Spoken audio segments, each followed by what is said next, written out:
Paragraf 279. Bapak-bapak mengatakan, semuanya itu tersingkap di situ.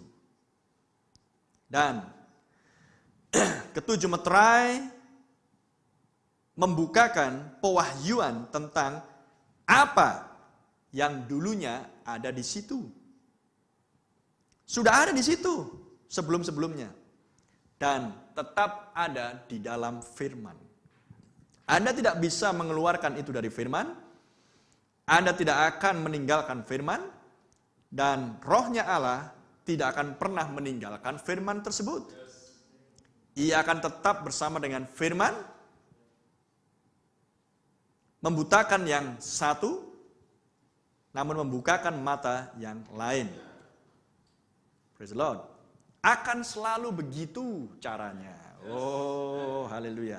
Sekarang kembali lagi ke hal suratan yang tertulis. Paragraf 280. Kamu adalah suratan yang tertulis yang dibaca oleh semua orang. Saya terjemahkan hal itu. Membaliknya dengan cara ini. Membaliknya. Bukan nambah, bukan mengurang. Membaliknya aja. Supaya lebih kena di telinga Anda. Supaya ngerti. Kamu adalah suratan yang sudah dituliskan. Karena Anda tidak bisa menambah atau mengurangkannya. Yang dibaca oleh semua orang, firman Allah yang dimanifestasikan. Nah, begitu saya membacanya. Dengan kata lain. Jadi kalau saya pun nggak bisa menambah mengurang, 7 guru pun nggak ada yang perlu ditambah, dikurang, karena 7 guru sudah selalu ada di dalam firman, tapi yang tidak tertulis di dalam firman. Oh, haleluya. Terpujilah nama Tuhan. Praise the Lord. Thank you Jesus. Bisa nangkap sekarang? Saya harap Anda bisa menangkap. Sesudah misteri-misteri tadi yang tak terurus tadi dikumpulkan, selesai 1962, maka yang tersisa adalah Brother Branham harus pergi ke barat untuk berkumandangnya ke 7 guru. Terkait dengan meterai ke-7 itu sendiri yang adalah misteri kedatangan Tuhan dengan 3 rangkap. Haleluya. Paragraf 297. Kita kembali ke khotbah, apakah ini tanda kesudahan itu tuan-tuan. Paragraf 297. Kitab yang ditulisi di sebelah dalam. Pada saat itu selesai. Terselesaikan ketika malaikat ini dengan pesannya menyelesaikan misteri tentang kealahan, misteri benih ular, dan semua misteri-misteri yang lain. Jadi malaikat ke-7, Brother Branham, menyelesaikan semua misteri ini. Paragraf 301. 301. Kitab yang tertulis itu. Ketika malaikat ini menyelesaikan semua pelayanan-pelayanan yang meninggalkan misteri-misteri itu, melalui peperangan-peperangan yang sudah dilangsungkan di zaman-zaman yang sebelumnya, Luther, Wesley, Pentakosta, dan kemudian tampillah malaikat yang ke-7. Saya bacakan ini walaupun saya nggak persis sekali menerjemahkannya, adalah untuk tujuan supaya Anda ngerti. Kena di telingamu, kena di hatimu, Anda mengerti karena Anda sudah percaya. Ya. Jadi pesan ini hanya untuk yang percaya. Paragraf 302. Wahyu 5. Dikatakan di situ ayat 1, Wahyu 5 ayat 1. Dan aku melihat di tangan kanan dia yang duduk di atas tahta itu. Ia memegang sebuah kitab yang ditulisi di sebelah dalam. Yang ditulis yang di sebelah dalam. Dan yang di sebelah luar dimeteraikan dengan 7 meterai. Paragraf 303. Nah, ada yang tertulis yang ada di sebelah dalam kitab tersebut. Tetapi yang di sebelah luar memiliki 7 meterai di baliknya, di belakangnya, yang tidak tertulis di dalam kitab tersebut. Ini adalah si pewahyu yang berbicara, yaitu Yohanes. Nah, sekarang ingat, tidak tertulis di dalam kitab itu bagian yang sebelah dalam. Namun, Wahyu 10 ayat 7. Kalau malaikat ke-7 tampil, maka semua misteri akan selesai. Jadi semuanya itu dijaga sampai dengan tibanya hari yang dimaksudkan. Pada hari itu. Amin. Praise the Lord. Maka tiba waktunya bagi ke-7 suara Wahyu 10 untuk disingkapkan. Apakah 7 suara Wahyu 10? Ke-7 guru. Wahyu 10 ayat 3 dan 4. Ketika kitab itu diselesaikan, hanya ada satu yang tersisa. Dan itulah ke-7 suara guru yang misterius. Yang ditulis di bagian luar atau di sebelah luar dari kitab tersebut. Itulah yang dilarang supaya jangan ditulis oleh Yohanes. Praise the Lord. Kehidupan Brother Branham adalah bagian dari ke-7 suara misterius meterai ke-7 tersebut. 7 guru. Hidupmu dan hidup saya juga bagian dari meterai ke-7 itu sendiri. 7 suara misterius guru itu. Paragraf 304. Ada sesuatu yang diucapkan di situ. Itu bukan sekedar bunyi, sesuatu diucapkan. Dan Yohanes hendak menuliskannya. Aku mendengar suara dari sorga berkata kepadaku. Paragraf 304. Sekarang paragraf 305. Lihat. Dari mana suara-suara itu? 7 guru itu. Bukan di sorga. Di bumi. Guru-guru tidak pernah berkumandang dari sorga. Mereka berkumandang dari bumi. Haleluya. Praise the Lord. Nabi di bumi, Yohanes di bumi, tapi butuh yang dari surga turun ke bumi.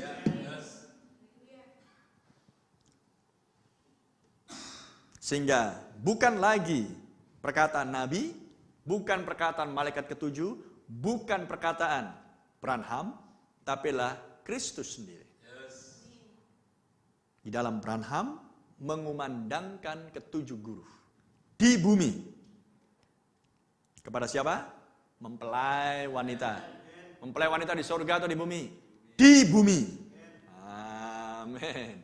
Itulah sebabnya Brother Branham mengatakan, kenapa para pengkhotbah yang sebelumnya itu, yaitu Martin Luther, Wesley, kemudian pengkhotbah-pengkhotbah di Pentakosta tidak bisa menyelesaikan misteri-misteri itu?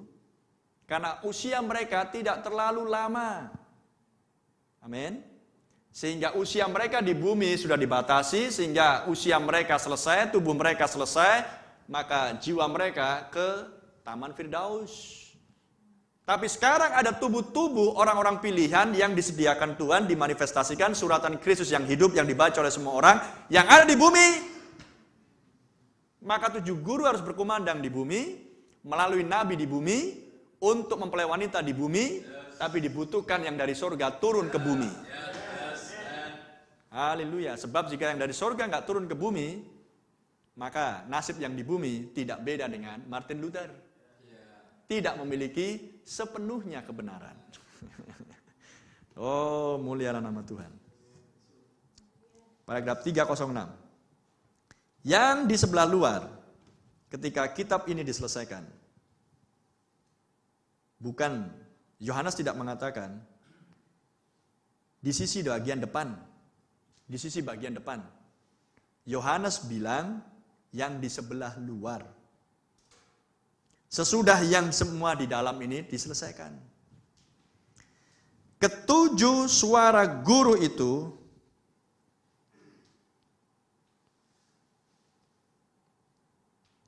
adalah satu hal yang lengket di kitab tersebut, namun yang belum tersingkap.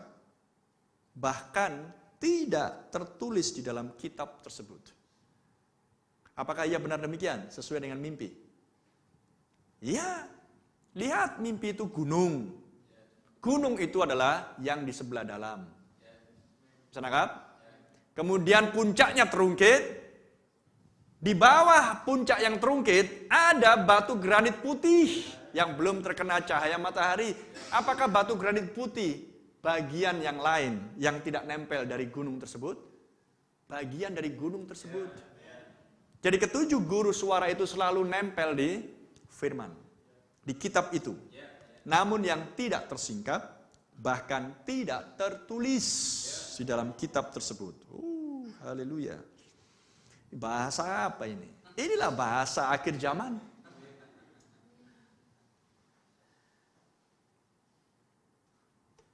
Ingat apa yang dikatakan oleh Tuhan Yesus. Gerejaku dibangun di atas batu karang pewahyuan. Inilah pewahyuan. Inilah pewahyuan. Anda mengerti benih ular, bagus. Anda paham? Bahkan yang setengah pesan pun mereka mengerti tentang benih ular. Tentang 7 zaman gereja pun mereka mengerti, bahkan bikin seminar pun kepada orang-orang supaya mereka berharap, lu percaya pesan, ini 7 guru, ini 7 zaman gereja ini, ada hitam putih, hitam putih, hitam putih. Nangkap? Bahkan mereka menganjurkan orang-orang, kalian harus dibaptis dalam nama Tuhan Yesus Kristus. Selam, bukan Bapa dan Roh Kudus, bukan Trinitas. That's good. Itu bagus, brother and sister. Tapi itu tertulis di dalam Alkitab. Dibutuhkan revelation, pewahyuan untuk bisa mengerti dan memahami dan menerima yang tak tertulis. Haleluya. Kalau Anda bandingkan, makanya Nabi katakan, lihat Pentakosta. Bandingkan dengan mempelai wanita sejauh timur ke barat. Pentakosta bayi, Anda dewasa. Oh, haleluya. Apa yang Anda maksudkan, pastor? Yang saya maksudkan, kalau yang tertulis saja Anda masih bergumul berat untuk mengerti, bagaimana dengan yang tak tertulis?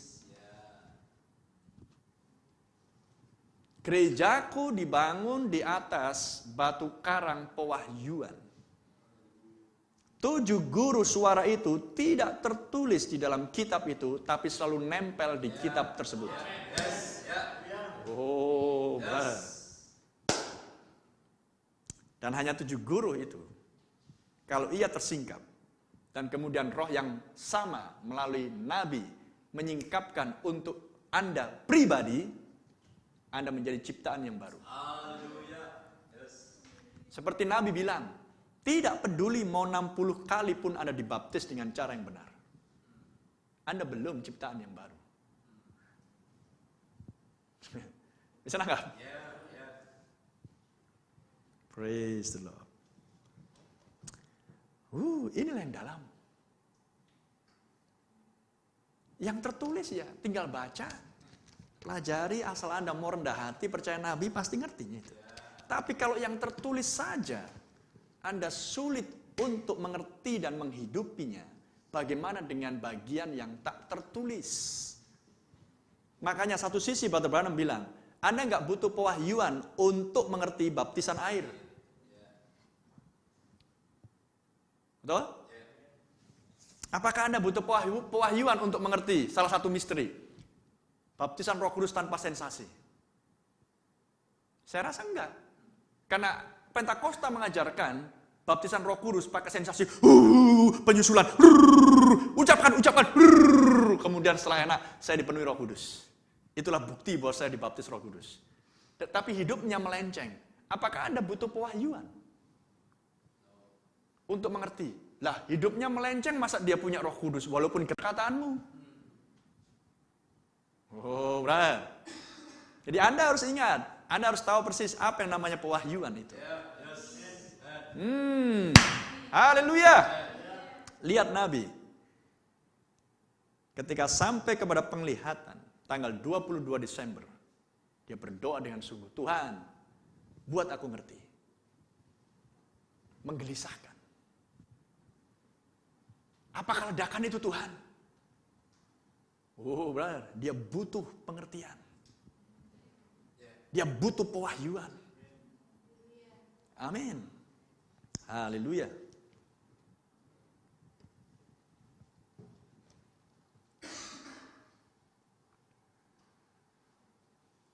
Keenam meterai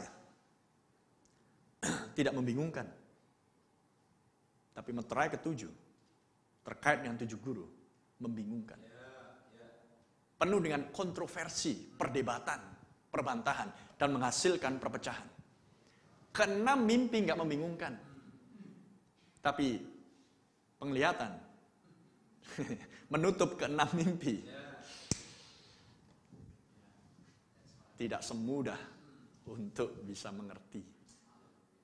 Haleluya. Dan penafsirannya harus menunggu Brother Branham pindah ke barat. Kalau mimpi, penafsirannya Brother Branham nggak perlu pindah ke barat. Tetap di Jeffersonville, Tuhan kasih pengertiannya. Tapi untuk penglihatan, harus tubuhnya pun bergerak mengikuti lokasi, waktu, jam, dan seterusnya, musim. Oh, haleluya. Glory dan glory. Dan Brother Branham sudah dipersiapkan untuk lokasi itu. Kalau misalkan saya gimana? Ke Tucson, Arizona misalkan ini. Kita ecek-ecek aja bicara logikanya. Itu yang di atas itu gunung apa itu ya? Gunung Lemon atau Catalina atau Gunung Lawu? Saya nggak mengerti. Nabi hidupnya sudah dipredestinasi. Anda nggak perlu mengajari Brother Branham di puncak itu, puncak yang ini Catalina, atau ini Sunset Mountain, atau ini telunjuknya Allah, batu telunjuk Allah. Yang mana Sabino Canyon? Brother Branham tahu. Bisa nangkap yang saya maksudkan? Tuhan sudah desain. Mengertilah oleh pewahyuan 7 guru untuk dirimu sendiri. Karena Tuhan tidak akan memberitahukan Anda sesuatu yang Anda tidak mengerti.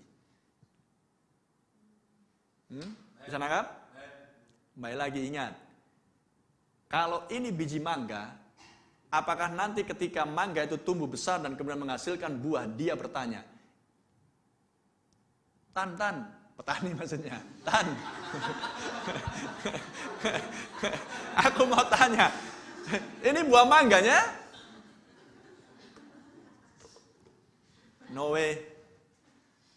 Buah mangga, ranting mangga, daun mangga adalah bagian dari dirinya sendiri. Anda hanya butuh waktu untuk bertumbuh dan menghasilkan, mengeluarkan apa yang di dalam Anda. Praise the Lord. Bukan sesuatu yang dari luar ditempelkan ke Anda. Ada amin? Itulah sebabnya dikatakan oleh Brother Branham, Yohanes nggak pernah mengatakan di sisi bagian depan. Tapi Yohanes bilang di sebelah luar. Dan 7 guru itu selalu nempel di kitab tersebut. Tapi yang belum diwahyukan. Oh, haleluya. Saya harap bahasa saya dipahami. Apa yang saya sampaikan bukan hal yang baru kepada Anda. Tentang biji, tentang predestinasi, tentang apa yang di dalam dirimu bukan hal yang baru. Jadi, tangkap ini untuk dirimu sendiri. Gerejaku dibangun di atas batu karang pewahyuan ini. Jadi, Anda harus tangkap apa yang di dalam dirimu. Kalau saya hubungkan dengan pelayanan, saya hubungkan dengan karunia-karunia talenta, sudah ada di dalam dirimu. Haleluya. Jadi Anda harus menangkap untuk dirimu sendiri, bukan sekedar ilmu atau pengetahuan. Ya, saya tahu, materai ketujuh adalah kedatangan Tuhan. No. Lebih dari itu. Lebih dari itu. Amin. Praise the Lord. Brother Branham pergi ke barat, menjumpai ketujuh malaikat. 7 malaikat ini apa? 7 malaikat 7 zaman gereja? No way. 7 roh Allah di dalam rupa malaikat. Jadi Anda harus pergi ke ruang maha kudusmu. Amin. Jika Anda adalah imam di akhir zaman ini, untuk menjumpai Roh Kudus yang sama. Sehingga Anda akan memiliki pengalaman di ruang maha kudus Anda. Haleluya. Tentang tongkat yang berbunga dalam satu malam. Mana yang tersembunyi yang harus dimakan. Dan seterusnya dan seterusnya. Glory. Jadi apa yang sedang kita bahas di sini adalah kembalinya ke Anda. Kamu adalah suratan Kristus yang dibaca oleh semua orang. Artinya kamu adalah firman yang sudah dituliskan dan yang hendak dimanifestasikan supaya dibaca oleh semua orang. Haleluya. Jadi Anda tidak bisa menambahkan sesuatu, Anda tidak bisa mengurangkan sesuatu dari firman itu. Berarti saya sudah tertulis? Ya. Anda tertulis? Amin. Anda terus nempel di sini. Tapi Anda nggak bisa melihat 21 Maret 1973. Tapi Anda nempel di sini terus. Makanya suatu hari kelak, ketika Roh Kudus datang pada Anda akan sanggup berkata, "Mama, itu aku." Amin. Dan Anda bisa mengatakan, yang lebih besar daripada Ruth ada di sini. Untuk siapa diucapkan? Untuk dirimu sendiri. Oh, mulialah Tuhan. Ketika Yesus mengatakan, yang lebih besar dari Salomo ada di sini, menunjuk siapa itu? Menunjuk dirinya sendiri dan pelayanannya. Ketika Brother Branham mengkhotbahkan yang sama, menunjuk siapa itu? Menunjuk dirinya dan pelayanannya. Dan ketika Anda mengatakan, yang lebih besar daripada Ruth ada di sini, menunjuk siapa? Mempelai wanita. Karena Salomo menggambarkan Kristus, tetapi Sarah menggambarkan gereja mempelai wanita. Ruth menggambarkan gereja mempelai wanita. Dan Anda adalah anggota-anggota mempelai wanita. Maka Anda harus sanggup mengucapkan yang sama. Anda nggak bisa mengatakan, yang lebih besar dari Salomo ada di sini. Anda bukan Salomo dalam hal ini. Anda adalah bagian dari femininnya. Anda bisa mengatakan, yang lebih besar dari Batsheba ada di sini. Amen. Jadi pewahyuan ketujuh guru suara yang misterius ini adalah untuk menghasilkan mempelai wanita di akhir zaman. Jadi ini berbicara untuk dirimu. Tangkap untuk dirimu. By revelation. Oleh pewahyuan. Kita akhiri. Karena udah 9:30. Tuhan berkati kita semuanya. Praise the Lord. Haleluya.